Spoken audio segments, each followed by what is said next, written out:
Good morning.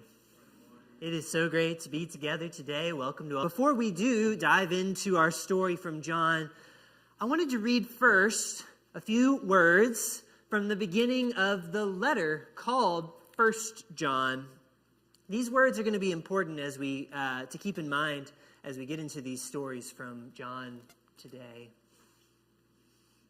There we go. The letter 1 John begins like this.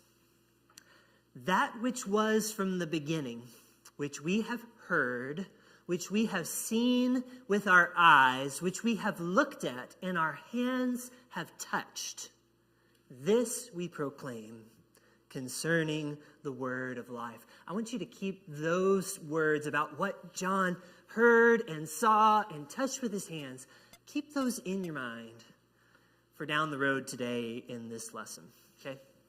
So recently I heard the story about a man named Lucas McClish, who was an avid hiker in his 30s. I don't know what's happened to my remote today, so I'm sorry. It's not going to advance the slides for me, it doesn't look like. So if you can put that next slide up. This is where Lucas McClish went out for a 3-hour hike. This is called the Santa Cruz Mountains in California. He lived out there that direction. This was not far from his home. So avid hiker Lucas McClish goes out for 3 hours into the woods, and he does not return for 10 days. The first day, his family was worried, as you would be. The second day was Father's Day.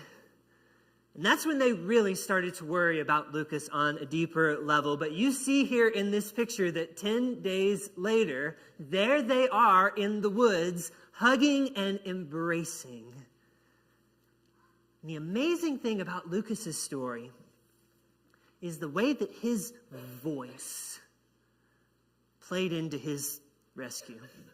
So Lucas, as anybody probably would do, he had been shouting for help, shouting every chance that he had during that time that he was lost. But somehow he had veered so far off of the path that anybody expected. He was so far out of the area that they even thought that they should look for him, that when they sent out search teams to look for him, he was well out of range and nobody was hearing his shouts for help. But one clear morning, from the deck, the porch of this scenic Mountain View home, there was this woman, and she was out on her porch that day, drinking coffee, just reading on her phone, and she hears in the distance a cry for help. And the sound of that voice was extremely faint, but she pulled out her phone and she started to record the sound that she heard. And of course, she sent that in to the police. And then the police sent that over to the search team that had been searching for Lucas. They immediately set to work, but they did one more thing also. They shared that video with Lucas's family to see if they might somehow be able, faint as it was, to hear if that was Lucas's voice. And can you imagine that scene, that moment, that family? They're huddled around the phone, listening, when the voice comes through. And instantly they knew not how it was possible or where exactly he was, but they knew that it was him and he was alive because they knew that voice. He had to be alive because that voice was a voice that they would know anywhere. You know, the Gospel of John tells a story a lot like that. And it's one of the stories that comes in the 20th chapter of John. That's where we're going to be today, if you'd like to be turning there. This is actually the first of 3 stories in a series of stories that John tells at the end of his Gospel about the resurrection of Jesus. And I think, if you could put this next slide up, these stories are meant to show us the redemptive power of Christ's love. So that's what we're going to be talking about today, the love of Jesus as shown in these stories. If you were here with us last week, you know, we were actually talking about Christ's love then as well. That's when Christ was going to the cross. And John tells us the story of the darkest hours of Jesus' life. But what those moments in the darkness showed was the light of Jesus' love. And really, from the moment that Judas left the dinner table at the Last Supper and went out into the night to betray Jesus, Jesus was talking constantly of and showing the love of God. And he said, this love is a lesson for you. It's instructive. A new command I give to you, one command, that you would love one another, just as I have loved you. So when we looked to Jesus at the cross in his darkest hour, we saw that his love was instructive. Today, as we continue in John's story on the other side of the cross, we're going to see that Christ's love is redemptive. And I'm going to explain what I mean by that in a minute, but let's just get into these stories first. There's 3 of them we're going to cover very quickly today. I want you to be thinking about what these stories have in common. So the first of these 3 stories is Mary's story. Mary Magdalene is the name that Scripture gives to her. And in John's Gospel, and we can show this verse now too, John tells us in his account of the gospel that Mary was actually the first one to arrive at the tomb on that morning when the tomb was found empty. John says that it was still dark when Mary Magdalene came to the tomb and she saw that the stone had been moved away from the entrance. So, verse 2, she went running to Simon Peter and another disciple whom Jesus loved and told them, they've taken the Lord from the tomb, and we don't know where they have put him. Her report of these events is that Jesus is missing. Jesus is gone. Jesus is lost. And I want you to hold on to your impulse here for a moment, because when we hear that the tomb is empty, we immediately turn to hope, right? The tomb is empty. That's hope for us. In this moment for Mary Magdalene, this realization that the tomb is empty is not hope yet. You see that in the way that she reacts when she arrives at the empty tomb and she finds it empty. It has not clicked for her yet what good things this might mean. In her mind, this is like just even more loss. She has lost the Savior to the cross. And now we don't even know where his body is. And so when we see her again in verse 11, we see how this has taken a toll on her. She stood outside the tomb weeping.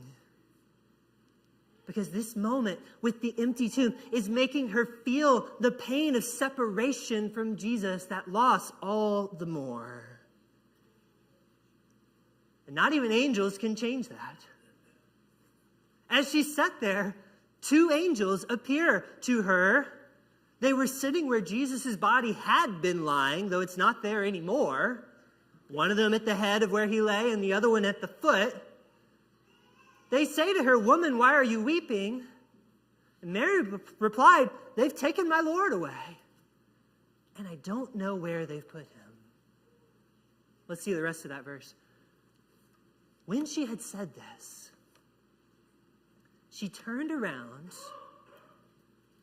and she saw Jesus standing there. But she didn't know that it was Jesus. Perhaps she's blinded by this grief that she's feeling.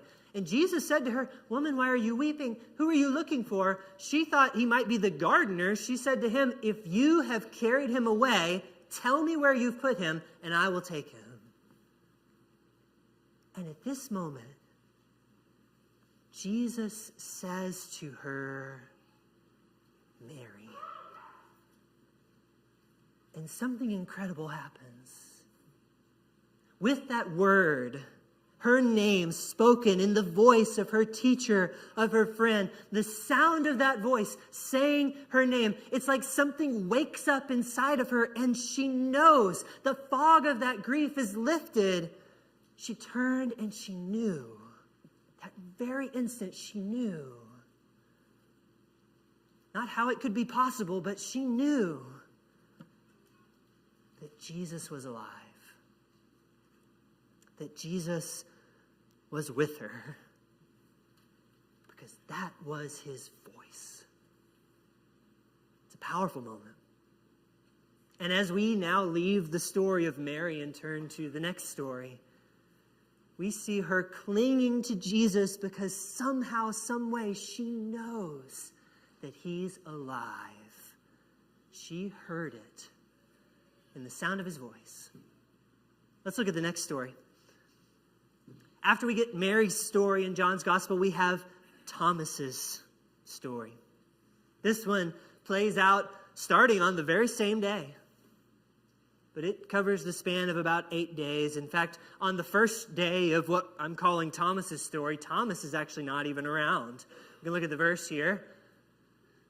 Later that same evening that Jesus appeared to Mary Magdalene, the other disciples are gathered together. They're gathered behind locked doors because they're afraid that the same people that put Jesus on a cross might come looking for them too. But Jesus somehow came and stood among them in that place. And he said to them, "Peace be with you." And the next thing you know,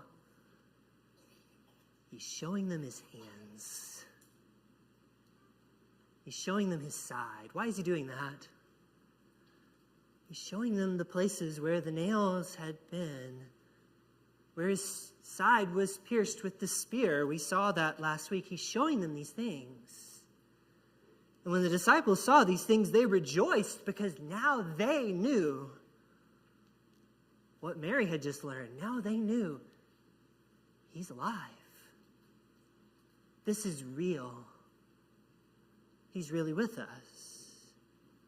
So they go and they find Thomas.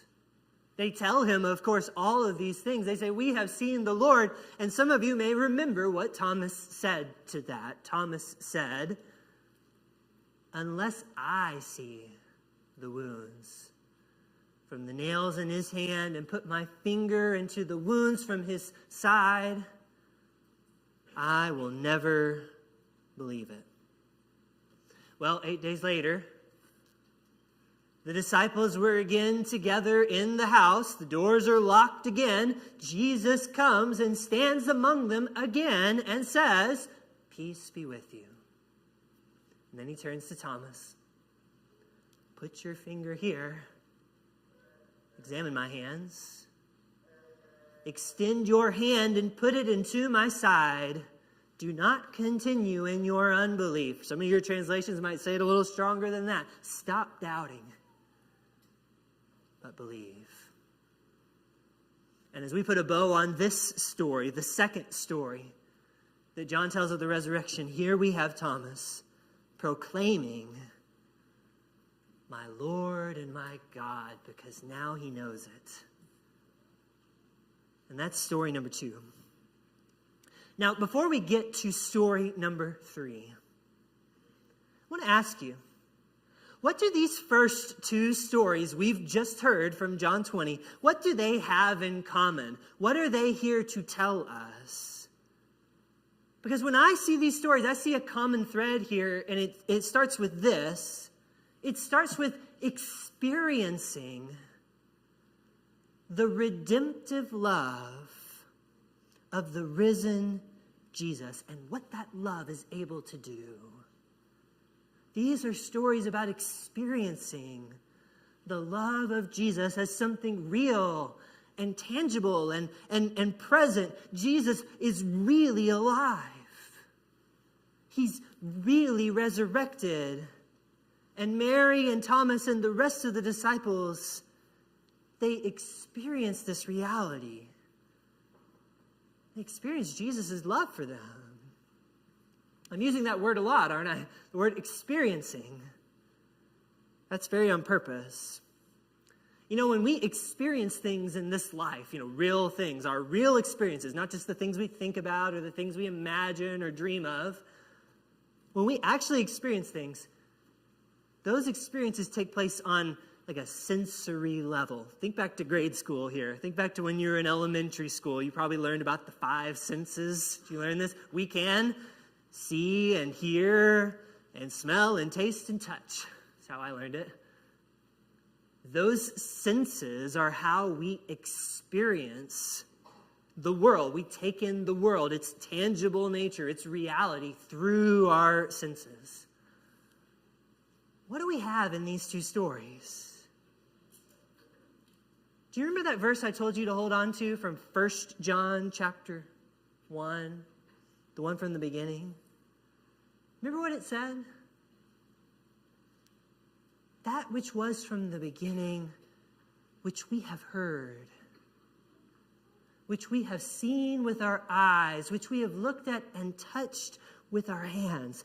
This we proclaim to you concerning the word of life. So John begins his letter by saying, you can trust us about these things and listen to us because we experienced Jesus. We heard him.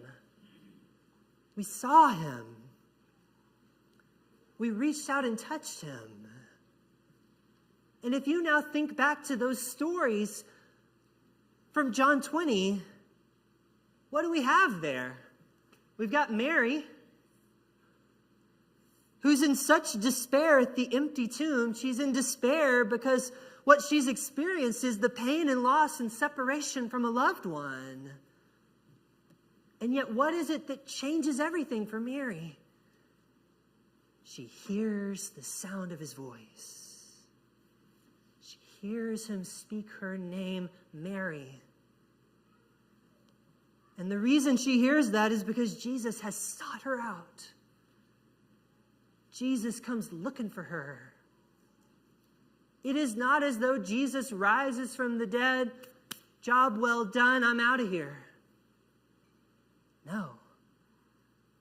In this chapter, he goes and he finds the ones that he cares about, the ones who are dealing with such things as that loss and pain of separation.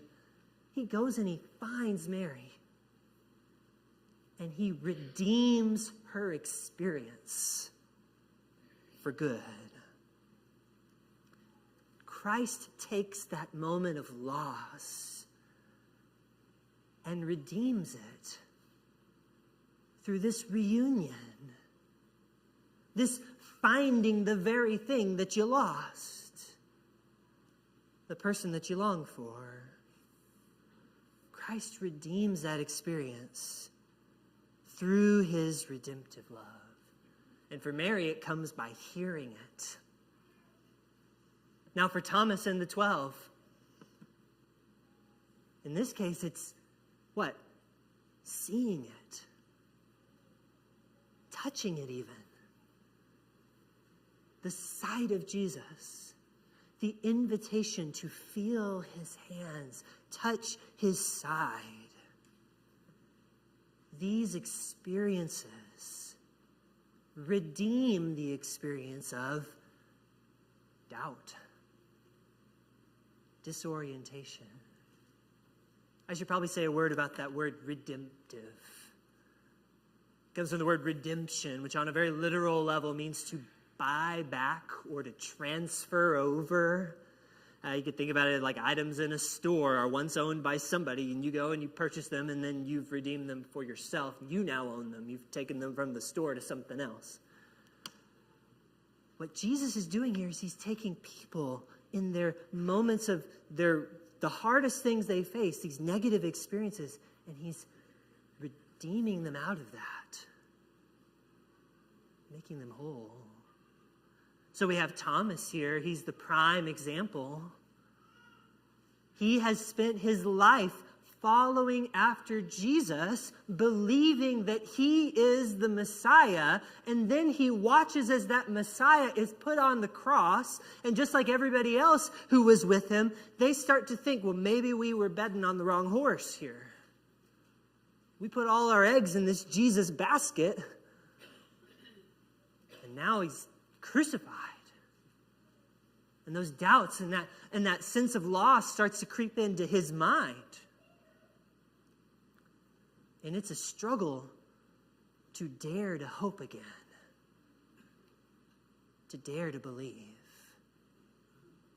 But Jesus comes and redeems that experience. For Thomas, it's seeing it, reaching out and touching his hands. That's how he knows. Jesus seeks Thomas out, just like he sought Mary out and the rest of them, to take them out of that and into his love. So for Mary, it comes by hearing. For Thomas, by seeing and feeling. There is one more story in this series of stories at the end of John. I'm going to tell it to you quickly. This is the story of Peter.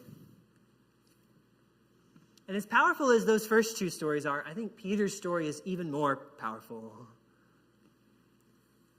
Because what Christ is redeeming here is the experience of having sinned and having messed up in a big way and dealing with the guilt and the shame of all of that, which is something that we have all experienced in our own way. Peter experiences it when he denies Jesus 3 times. Some of you may remember the story. Back before Jesus went to the cross, when he'd been arrested and he was on trial, Peter follows along at a distance to the courtyard where Jesus was being held because he wants to see how these things shake out. And John tells us something that none of the other Gospels tell us. I've mentioned this before, so some of you may remember this. John tells us that when Peter came into the courtyard, it must have been cold that night, that early morning, because Peter stands warming himself by a charcoal fire. And it's there as he stands by the fire in the courtyard that people, 3 different individuals or groups of people, start coming up to Peter and they start saying, "Hey, I recognize you. You must have been one of his followers too. Hey, your voice is telling me, that Galilean accent's telling me you were one of his followers too. You were with him also. I saw you when he was arrested." They ask him these things, and 3 times Peter denies the Lord, standing by that charcoal fire in the courtyard. Now, I don't know exactly what an ancient charcoal fire is like, but I do know what a modern one is. You've ever been around a charcoal fire, you're going to smell that smoke, aren't you? Your clothes are going to smell like smoke. Your hair might smell like smoke. You probably don't even want to go to a barbecue restaurant unless you don't want to smell like smoke after you've been there. You know that smell anywhere.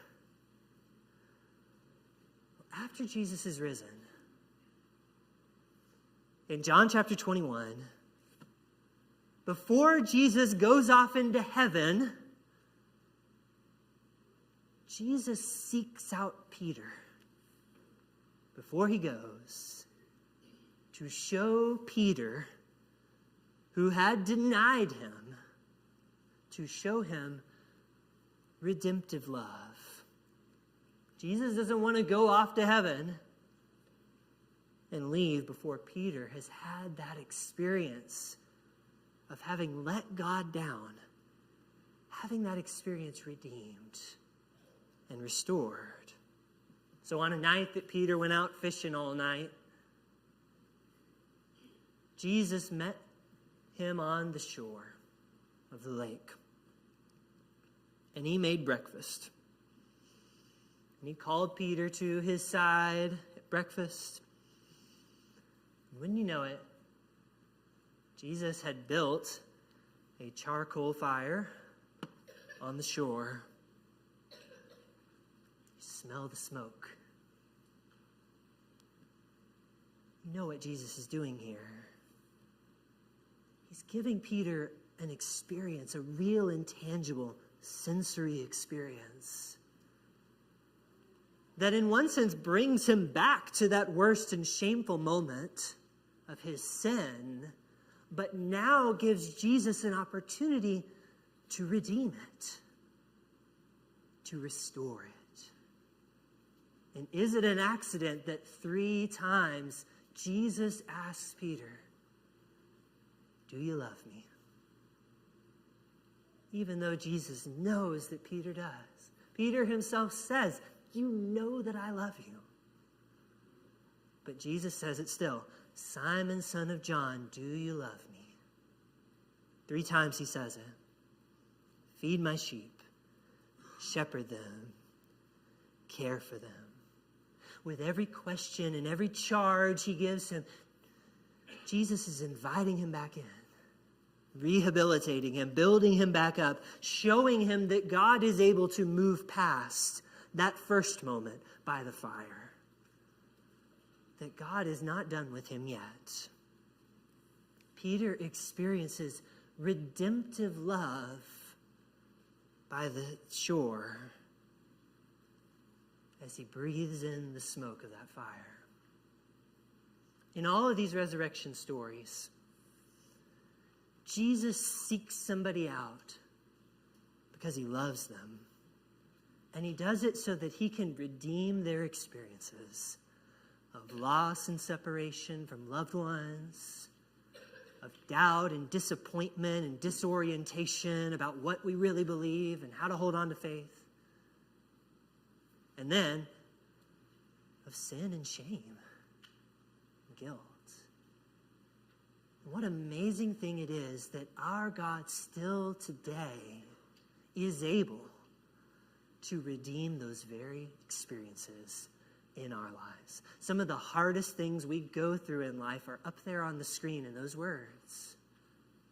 And yet God is a God, the only person in the world who's able to redeem our negative experiences of loss in this life, or doubt and disorientation, or the struggle we have with what we have done that we wished we had never done.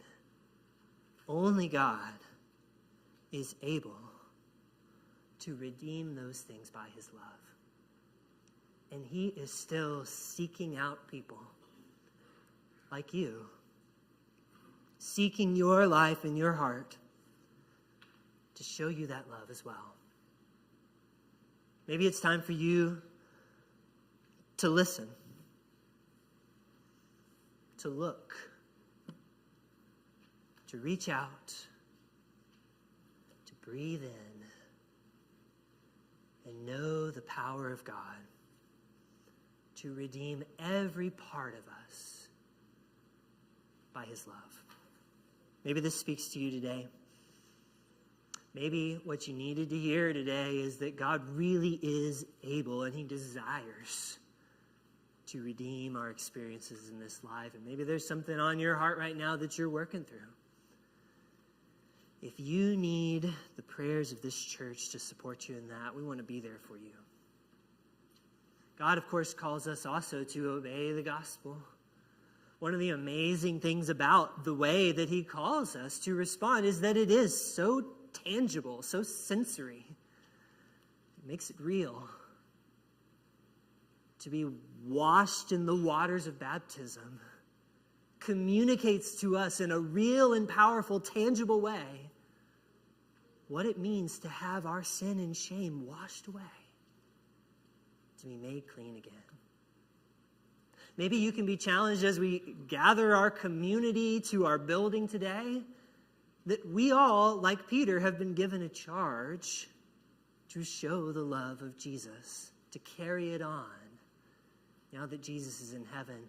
And we can be the voice they hear, the love they see, the hands they touch. We can be a part of communicating how real Christ's love is for them through the way that we live this week. However you might be called or challenged by this, let's respond to the redemptive love of God while we stand and sing.